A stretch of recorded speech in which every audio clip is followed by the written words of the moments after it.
ऋषभ पांडे। आप सुन रहे हैं कुलजीत राज को। बोलो कहाँ रहतारू फोन नहीं करतारू, अरे बोला ना कौन काम में बिजी रहतारू। बोला कहाँ रहतारू फोन नहीं करतारू, कौन आफत बोला तुहरा पयाइल बा, कौन आफत बोला तुहरा पयाइल बा। तोहर दिहाला काई औरो रतिये हमें मोबाइल पकड़ाइल बा। हाँ हाँ तोहर दिहाला काई औरो रतिये हमें मोबाइल पकड़ाइल बा। अच्छा ये बात बा।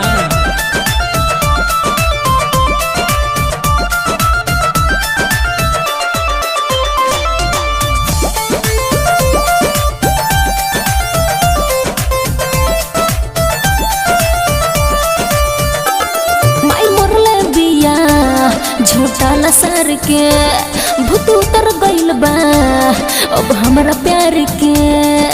अरे इतना ले हो गल हो माई मरले बिया झूठा लसार के भूत उतर गइल बा अब हमरा प्यार के। लागोता कि मामला यो ढेर घबराइल बा, लागोता कि मामला यो ढेर घबराइल बा।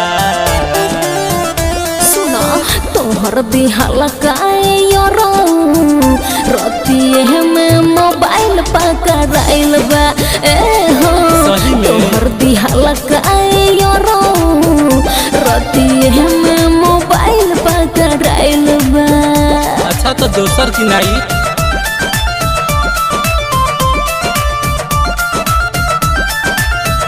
स्टूडियो माझी।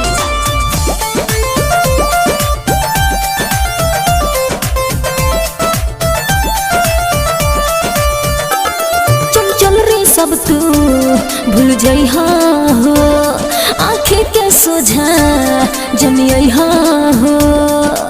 ये कैसे हो सकता हो? अरे करे के पड़ी हाँ तू जितरे सब तू भूल जाइ हो आँखें के सोझा जलियई हो। नारी दादा प्यार तुहर दिल में समाइल बा, नारी दादा प्यार तुहर दिल में समाइल बा। तोहर दिहाला काई औरो रतिये में मोबाइल पकड़ाइल बा। सुनो ना तोहर दिहाला काई औरो रतिये में मोबाइल पकड़ाइल बा। बोला कहाँ रहतारू फोन नहीं करतारू, कौन आफत बोला तुहरा पयाइल बा, कौन आफत बोला तुहरा पयाइल बा। तोहर दिहाला काई औरो रतिये में मोबाइल पकड़ाइल बा।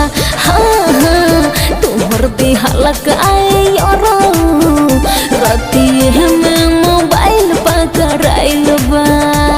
अच्छा ऑनलाइन कह के मंगा देता हूँ स्टूडियो माझी।